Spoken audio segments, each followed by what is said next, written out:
This happened a few weeks ago. I've been a night shift nurse at the city hospital for 3 years. I thought I'd seen everything, but the incidents I'm about to share still creep me out. One night, I noticed a patient was gone from room 305. They were supposed to have surgery, but no one could tell me where they went. Felt wrong. I shivered and tried to shake it off. As I walked through the dim hallways, I heard a strange humming. It echoed and felt like it was following me. My heart began to race, but I convinced myself it was just fatigue. Over the next few shifts, things got stranger. I got calls on the internal phone, but there was only silence on the other end. Each time I felt my stomach drop. Maybe it was a glitch, I thought, but the uneasy feeling stayed with me. I couldn't shake the sense that someone was watching me. I kept seeing shadows out of the corner of my eye. I would turn fast, but there was nothing there. I told myself it was just my imagination. One particularly quiet night, the light in room 305 flickered. I knew it was empty, but the darkness seemed to pull at me. My hands felt clammy. I took a deep breath, willing myself to calm down. I checked the chart for room 305 again. The patient was still listed as missing. It made my gut tighten. I wanted to know more, but fear held me back. That night, the humming returned. It was louder this time. It echoed down the hall like a haunting tune. I felt drawn to room 305, a mix of fear and curiosity swirling inside me. My heart pounded. I wanted to turn back, but something made me take a step forward. I paused at the door. Then I felt it behind me, a presence. I spun around, but I saw nothing. I could barely breathe. Suddenly, I heard a whisper. It was soft but clear. "Help me." The words froze me in place. I should have run, but instead, I felt pulled towards room 305. I reached for the doorknob, my hands shaking. I needed to find out the truth. Before I could turn it, I heard my name. It was my own voice calling back to me. I turned again, heart racing, but there was nobody there. The air felt heavy. I was scared but couldn't move. It was the kind of fear that stuck to your bones. I took a deep breath and turned back to the door. My fingers brushed against the cool metal. With every ounce of courage, I twisted the knob slowly. The door creaked open, revealing the darkness inside. Just as I took a step forward, the humming grew louder. Felt alive, swirling around me. I didn't know what awaited me in that room. I was about to find out, but my heart spun with dread. I knew I was not alone.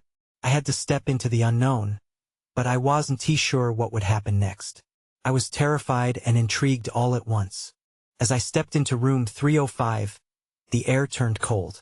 I hesitated, feeling as if the space was alive with energy, pressing against me. The humming was now a low, guttural sound, vibrating in my chest. My instincts screamed to get out, but curiosity took a firmer grip. I stepped inside. The room was dark, lit only by the dim glow of the exit sign hanging down the hall. Shadows danced across the walls as I moved further in, trying to make sense of what I was feeling. I scanned the room, searching for anything that could explain what was happening. The bed was neatly made, sterile and untouched, but the sheets seemed too white, almost blinding against the surrounding darkness. Then I noticed a faint outline in the corner of the room. I squinted, trying to focus. My heart raced as I moved closer. It looked like the silhouette of a figure wrapped in thin sheets, but the form was slouched and unnaturally still. I stopped a few feet away, my breath hitching in my throat. I didn't want to believe my eyes, but instinct told me to look closer. "Who's there?" I whispered, my voice trembling. No answer came, but the humming intensified, wrapping around me like a cold shroud, demanding acknowledgement. I felt goosebumps rise on my arms. Panic fitted like a glove, but I needed to know. Gathering what little courage I had, I stepped closer. The figure shifted slightly, and my heart nearly stopped. "Please," it rasped. "Help me." This voice was different from the whisper I heard before. It felt layered, echoing with an urgency that penetrated deep within me. My mind raced. Was I imagining this? I brushed my fingers against my forehead and took a deep breath to steady myself. Then the humming stopped abruptly, replaced by a suffocating silence. A feeling of dread settled like a weight on my chest. I saw the figure's hand extend, beckoning me forward. My gut twisted in protest, but I couldn't turn away. Suddenly, the lights flickered overhead. The room lit up for an instant, and in that brief moment, I saw her face. She was pale, with hollow eyes that looked straight through me. I froze, and everything inside me screamed to run. But there was something in her gaze, something desperate and haunting. I took a step back, unsure if what I was experiencing was real. My eyes darted to the door, my only escape. Then I noticed something else on the floor, a twisted metal instrument lying under the bed. It shimmered in the harsh fluorescent light. Fear morphed into a burning curiosity. I had to know whose hand beckoned me. Before I could leave, the lights flickered again, plunging the room into darkness. The humming returned, wrapping around me like a cocoon. "You can't leave," the voice echoed, rising and falling as if carried by the wind. My heart raced. I was trapped. Then, just as suddenly, the lights burst back on, and the room was empty. The figure was gone, the bed was made, and the silence struck like a deafening toll. As I stumbled backward, I realized I had to get out. I turned to the door, but what I found stopped me cold. Written on the wall in a messy scrawl were 3 words: "Find my body." My pulse quickened. I ran, fear pushing me forward. I had to unravel the horror of room 305 before it consumed me. What I discovered next would change everything. The moment I stepped out of room 305, I felt a rush of relief. I dashed down the dimly lit hallway, my heartbeat pounding in my ears. I could still hear the echoes of that haunting voice lingering in my mind, urging me to find something that felt lost. I tried to clear my head and focus on escape, but the words "find my body" played on repeat inside me like a twisted mantra. As I approached the nurse's station, I slowed my pace, glancing back toward room 305. Was it just my imagination, or did I see something shift in the shadows? I shook my head, trying to dismiss the thought. This was a hospital, not a haunted house. I needed answers. "Hey, are you okay?" Amy, one of the night nurses, asked, concern etched on her face. She looked up from her clipboard, the soft light reflecting in her eyes. "I don't know," I stammered. "I just came from 305 and it's strange in there." She frowned and crossed her arms. "Strange how?" "There was a figure, a woman, and she said, 'Help me.' Then I saw something on the floor. It was terrifying, Amy." My voice trembled as I spoke. Amy's expression shifted to something more serious. "Room 305 is a known code. A lot of crazy things happen there," she said quietly. "But the past few weeks it's been unusually active. You should stay away." "Stay away?" The words caught me off guard. My curiosity, once reinforced by fear, only deepened. "You mean there's a history?" Before she could respond, a loud crash echoed from the break room nearby. My heart skipped. I glanced toward the sound, pulse quickening. "What was that?" "Just the fridge," Amy said. But there was an edge to her voice that made me question her reassurances. "I'll check it out. You should sit down for a minute." I nodded, but my instinct pushed me forward. I needed to investigate on my own. As she walked toward the break room, I slipped out of sight and back toward room 305, feeling the previous dread crawling back into my skin. I reached for the door handle again, and suddenly, I felt a chill sweep through the air. The humming returned, soft yet insistent, pulling me inside as if it knew my fears. I reminded myself that I had to keep it together. I had to know what was happening. As I stepped back into the room, something felt off. A whisper filled the air, barely audible. "Find me." I looked around, feeling the shadows pulse with each flicker of fluorescent light. My eyes landed on the twisted metal instrument on the floor, the one I had seen before. Called to me, glinting in the almost supernatural light. I crouched down to pick it up, and the moment my fingers closed around the cold metal, everything went dark.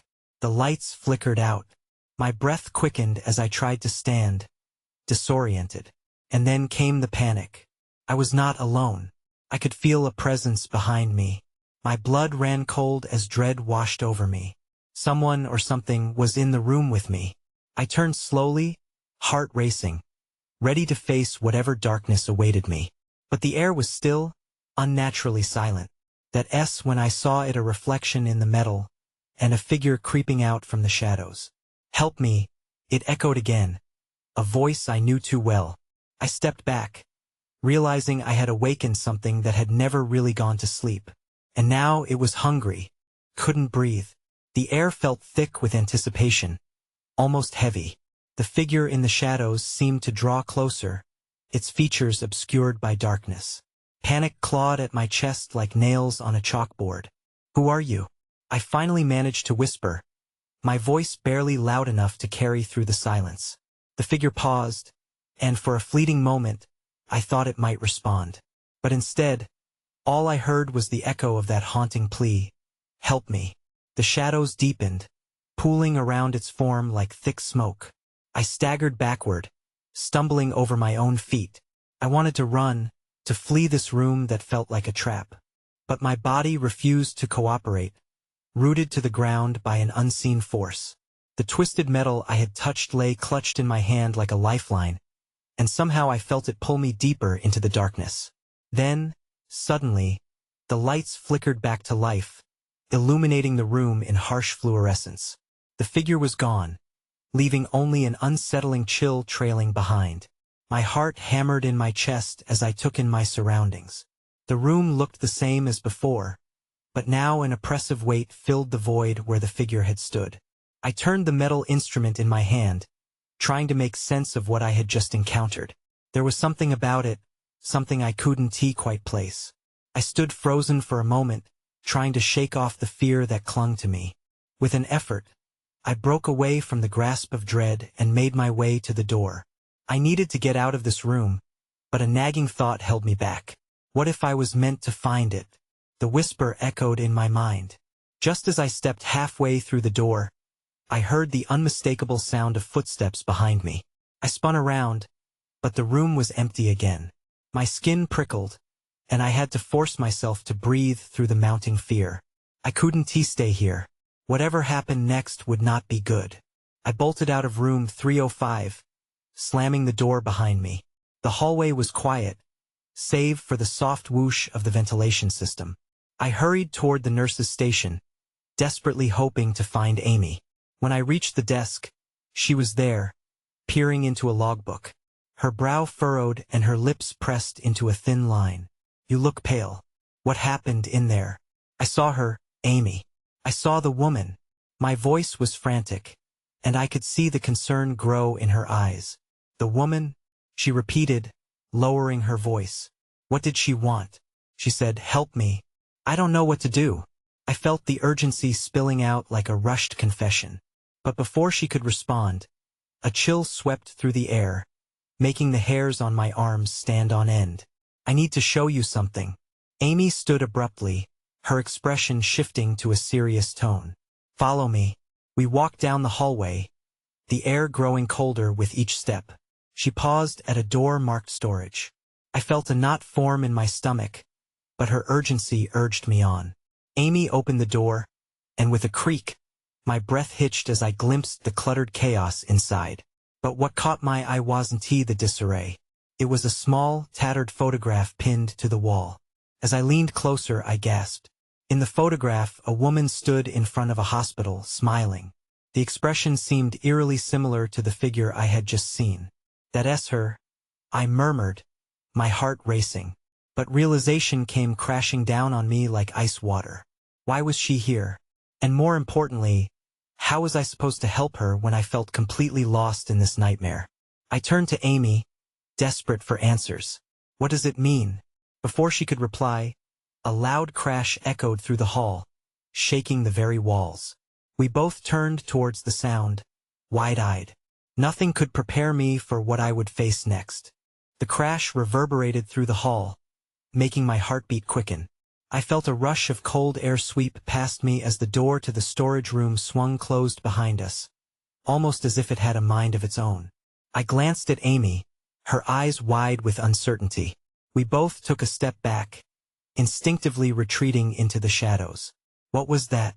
I whispered, straining to hear over the thrum of my pulse.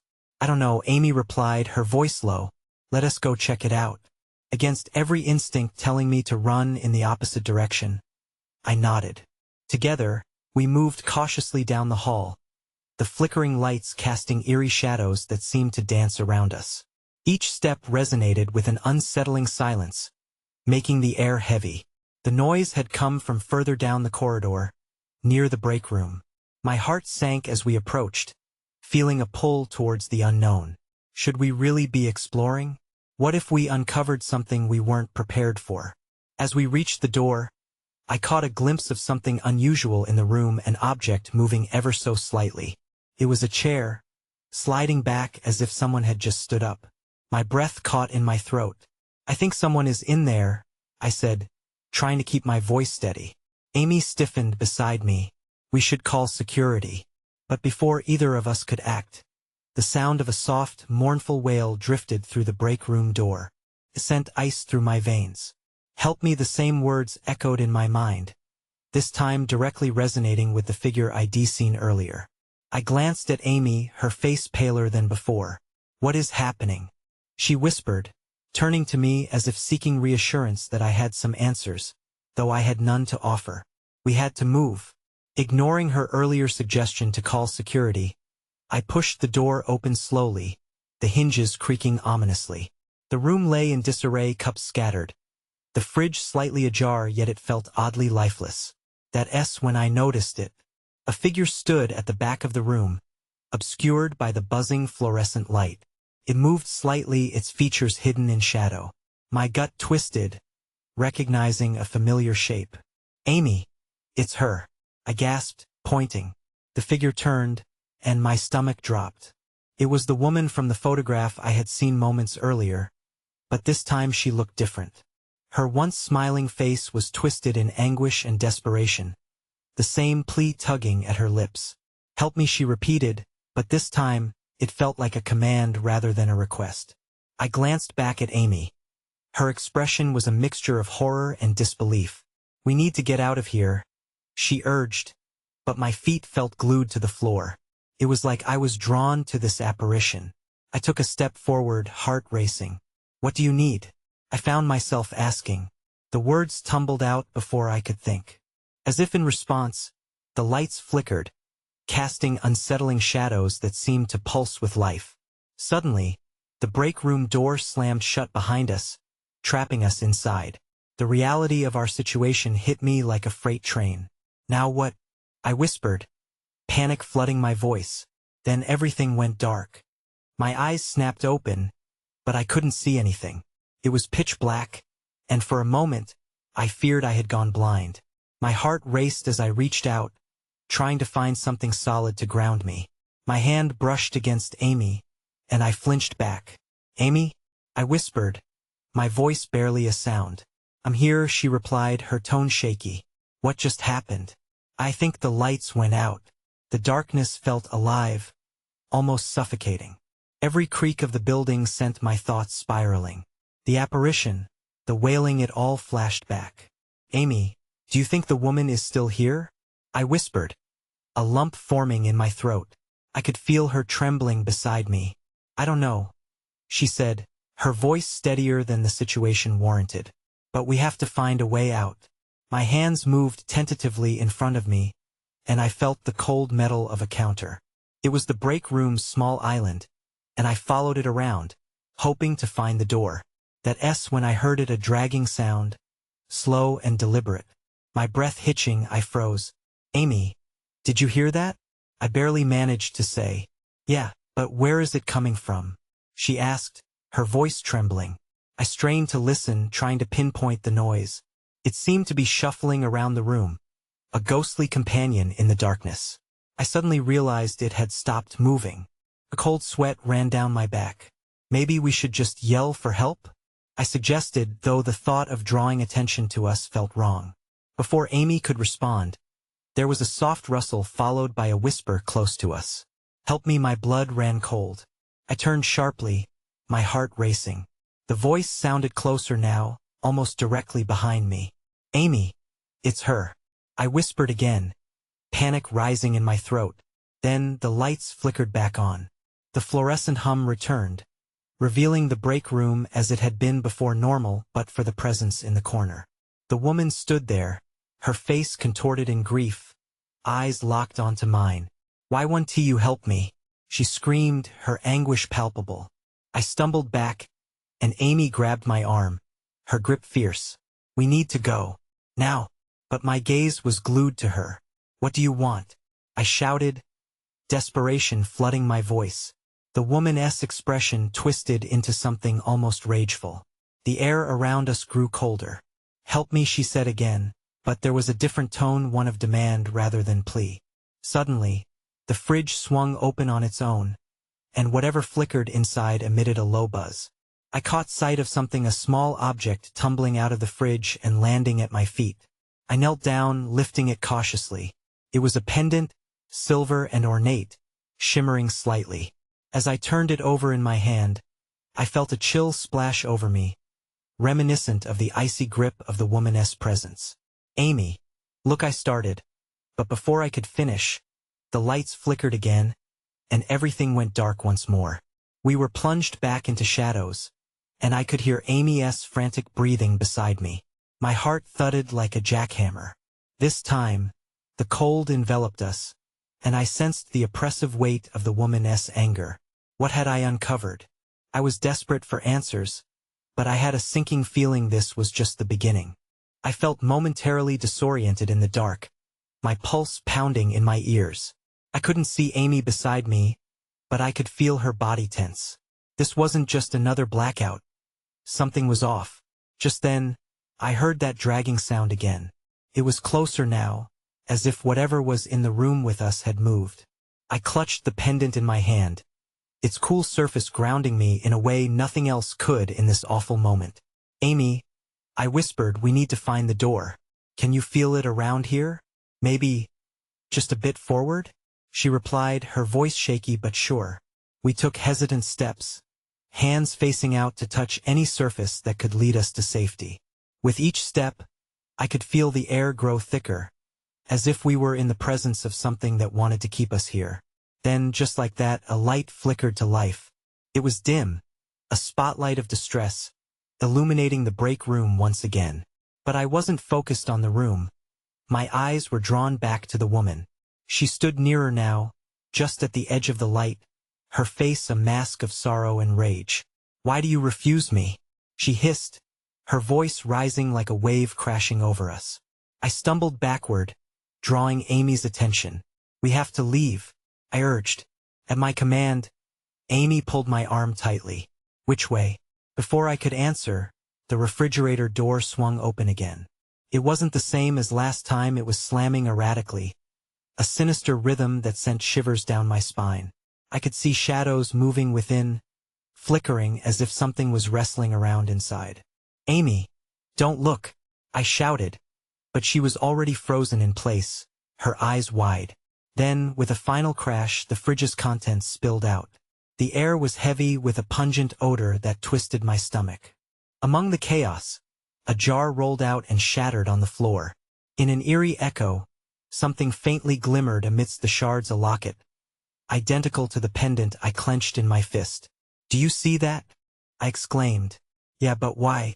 Amy replied, her eyes locked onto the locket. As if in response, the woman pointed towards the shattered glass. "Help me," she wailed again, her breath ghostly and filled with despair. Without thinking, I bent to pick up the locket, gripping both it and the pendant tightly. The moment I touched it, a flash of memories surged through me, images of the woman from the hospital, her careening sorrow, and the things she'd left unfinished. I gasped, releasing the locket as I felt something wrap around my ankles, a cold, unyielding grip pulling me back toward the darkness. "Help! She's got me!" I screamed, fear igniting my voice. "Let her go!" Amy yelled, attempting to pull me forward, but the coldness clung tighter. I felt myself being dragged toward the woman, who was now surging with an otherworldly energy, her features shifting in the dim light. I could see more of her. She wasn't just sad. There was rage and desperation that cut deep into my soul. "Help me," she shouted, and with a final surge of her power, The lights went out completely again, plunging us into a desolate void. But this felt different. I could feel her presence, bright and overwhelming. My heart raced as I realized we weren't safe at all. "Hang on," I shouted, desperate for a plan, but deep down, I knew we were running out of time. Suddenly, a bright flash illuminated the room again, but it was different this time. It wasn't just a flickering light. It was a blinding burst that froze me in place. I squinted into the brightness, trying to make out shapes, but the light seemed to take form. "Amy!" I yelled, my voice swallowed by the intensity. I grabbed blindly for her, desperate to hold on to something real. "Right here," she shouted back, her voice trembling. I felt her fingers latch onto my wrist. Just as abruptly as it began, the light died, leaving us shrouded in darkness once more. But it wasn't the same darkness. It felt heavier, almost suffocating. As I blinked the spots from my eyes, I heard a haunting whisper weaving through the silence. "Why did you leave me?" The words dripped with sorrow, wrapping around me like a suffocating fog. I shuddered. "Amy, did you hear that?" "Yeah," she replied, a tremor lacing her voice. "Who is that?" At that moment, I felt a tugging at my mind, a swirl of emotions crashing over me. Memories of the hospital flooded back, nights spent at the nurse's station, the shadows darting just out of sight. And that woman again, her face etched into my mind, those empty eyes begging for something I couldn't give. "Help us!" Amy screamed into the dark. But there was no reply, just the sound of our breath echoing off unseen walls. "We have to find an exit," I urged, pulling Amy closer to me. We stumbled forward, still gripping onto each other like lifelines. But the floor beneath us shifted, and I suddenly sank to my knees, my palms scraping against a cold, wet surface. I jerked back, fumbling to regain my balance. "Are you okay?" she asked, her voice shaky in the overwhelming silence. I think I'm on something," I murmured. Reaching down, my fingers slid across the slickness. Felt wrong, dread creeping up my spine as I recoiled. It's blood." "Amy, we need to go. Now." We scrambled back to our feet, but something brushed against my leg, icy and purposeful. I let out a strangled cry, kicking wildly, but the grip just tightened. I turned to see the woman's form looming behind us, her face twisted in anguish. The air was electric with despair. "Why?" she cried out, and I could feel the weight of her torment crashing down on us. "You don't understand." The shadows seemed to laugh, echoing her screams in a horrible chorus. I felt trapped, suffocated by our circumstances. Then, amid the chaos, I remembered the pendant. The connection between the two pieces, the energy that pulsed between them. "Amy, the locket, she echoed, confused. "I think we need to bring them together." As I turned back toward her, I could see fear mixing with determination in her eyes. "But if it's cursed, we could make it worse. We don't have a choice," I insisted, and in that moment of panic I knew we had to try. I fished the locket from my pocket, its weight substantial in my palm. Without thinking twice, I stepped forward. "Please, help us," I shouted into the abyss. "We want to understand."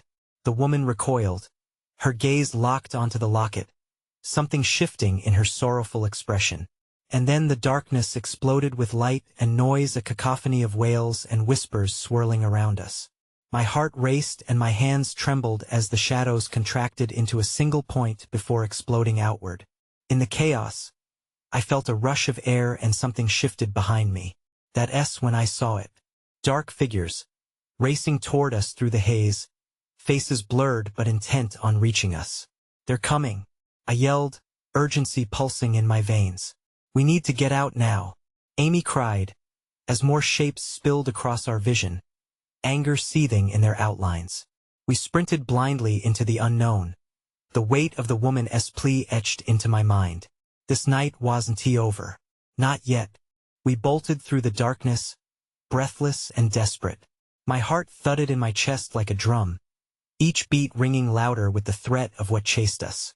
The shadows closed in, the figures twisting into grotesque shapes as they followed, hungry and relentless. I pulled Amy along, our fingers locked together as we navigated in the dark, unsure if we were heading towards safety or deeper into the nightmare. "This way," I shouted, trying to keep my voice steady, but the quaver betrayed my unease. We needed to find an exit fast. Suddenly, I stumbled over something. My foot hit a hard object, and I went crashing to the floor, Amy falling beside me. "What was that?" she asked, her voice barely above a whisper. I turned to look, my breath hitching in my throat. The darkness had shifted, revealing a small area illuminated by the pale glow of a flickering bulb. The light was weak, casting eerie shadows that danced along the walls.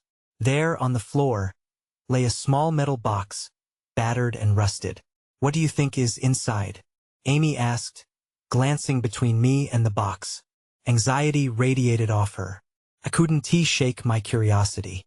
My fingers brushed against the cold metal, and I felt a strange connection, a tugging sensation that filled me with dread and intrigue. "I don't know, but we have to find out." Before I could lift the lid, a chilling sound reverberated through the space.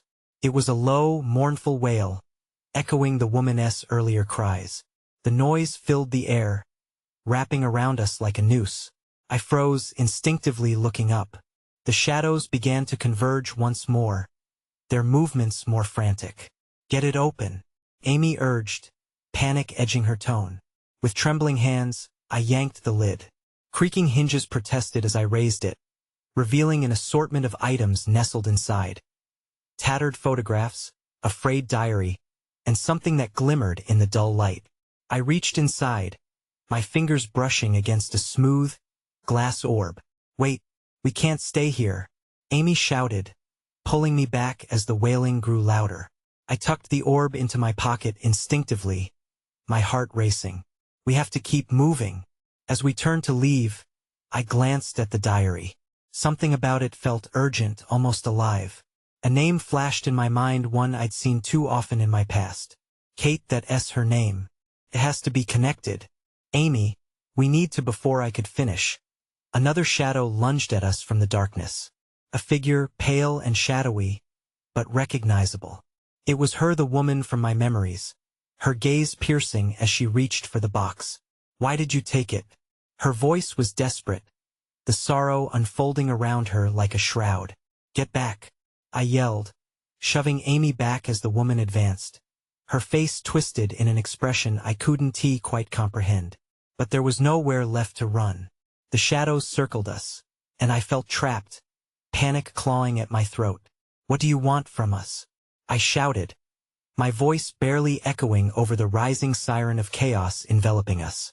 And at that very moment, the ground beneath us shook violently. I braced myself, stumbling, as we fell backward into the void. The last thing I saw was the woman's pained expression before darkness swallowed everything whole. Then everything went quiet. I woke up gasping, air rushing into my lungs, the unnatural coldness replaced by the stale warmth of the hospital break room. My heart raced as I pushed myself up, disoriented. Was it a dream? For a moment, I didn't feel the weight of the shadows or the woman's despair. "Amy?" I croaked, scanning the room. I found her slumped against the wall, breathing heavily. Relief washed over me. She was alive. "Thank God," she said, looking up, confusion in her eyes. What just happened?" I tried to gather my thoughts as memories tumbled in like water through a broken dam. The shadows, the woman, the urgency of her cries. We were in the dark. We saw her again, but she kept asking for help. Amy shook her head slowly. "This isn't happening," she whispered, hugging her knees to her chest. "We can't just ignore it. This is a nightmare." "No, we can't," I insisted. "We need to find out who she is. Maybe if we do, we can put her spirit to rest." She glanced hesitantly at the break room door. "But what if we go back and it happens again?" I bit my lip. The apprehension gnawed at me, but the memory of the woman's anguished expression held me captive. "We have to," I said firmly, "for her sake." We crept out of the break room, the hospital still and eerily silent. The bright lights overhead buzzed quietly, but the air felt thicker, charged with an energy I couldn't explain. As we approached room 305, dread settled deep in my gut. Was it fear of facing whatever awaited us or something more? With each step, the humming returned, faintly echoing like a lost song. I shivered. The door loomed before us, enigmatic and foreboding. Together? I whispered. Together? Amy confirmed, taking a breath like she was readying herself for battle. We pushed the door open. The room greeted us with its usual emptiness. Stark white sheets and muted medical equipment, a perfect facade for the darkness that lay underneath. I stepped inside, feeling a chill crawl up my spine. Look, I pointed, a glimmer reflecting in the dim light, the metal box we had seen before, now inexplicably back where it belonged. A sign? Amy ventured, stepping cautiously toward it. I followed, the curiosity gnawing at the edges of my fear. As soon as we opened the lid, the memories swirled back. The woman, Kate, her past. These must belong to her, I murmured, rifling through the items. The photographs caught my eye, each one a fragment of someone's life. Moments long forgotten, yet aching to be remembered. But that when it struck me, a small locket, identical to the one I had found before, nestled inside the box. I picked it up, feeling its weight, the unmistakable pulse of energy coursing through it. What if? I hesitated. What if these items tell us how she died? Before I could voice another thought, the temperature in the room plummeted.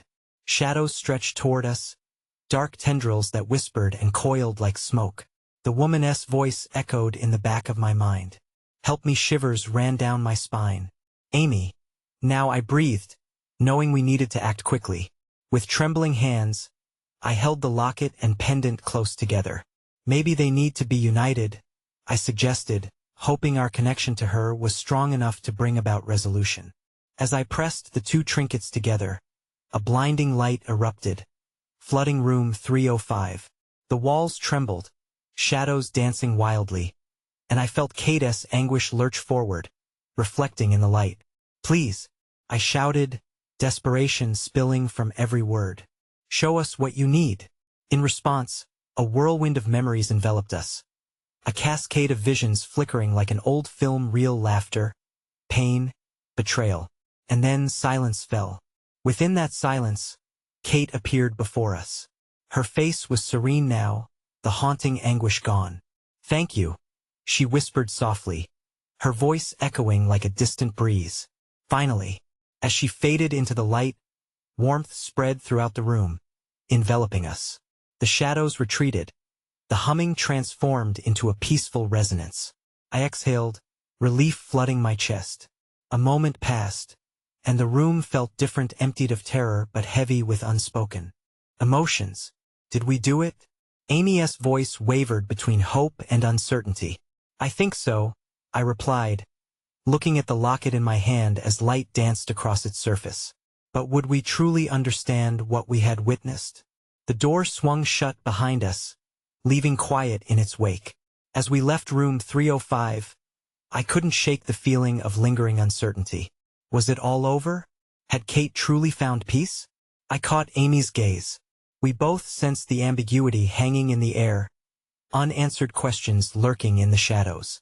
I moved to a different city after that, away from the memories that clung to the hospital like a second skin. Sometimes, especially at night, I find myself thinking of her, of the woman, the cries echoing from room 305, and what still lay hidden in the darkness of that building. But mostly I try not to think about it at all.